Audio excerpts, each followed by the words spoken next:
ก็ใหญ่กับตักฮดไปเรื่อยนะครับเนาะก็เป็นตากล่องนะตอนนี้ทีมงานผมบว่างนะครับเนาะทีมงานผม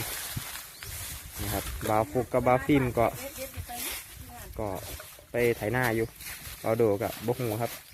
ขอตอนนี้ผมมาครับนี่ครับครับแดดก็จ้าตอนนี้เดี๋ยวเราไปสัมผัสกับบ่าวเต็มนะมวนบ่เต็มเหมือนเห็นกบอยู่นั่นเต็มนั่นกบอยู่บางนั้นเห็นบ่มันมุดน้ำแล้วมั้งเนาะคุณ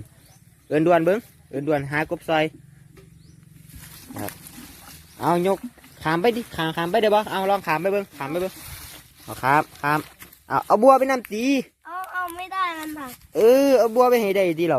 มาขามมาบัวคือเก่าขามมาบัวคือเก่าไปขามไปดื้อต้นกล้วยสูงกว่าคนนะครับเนาะต้นกล้วย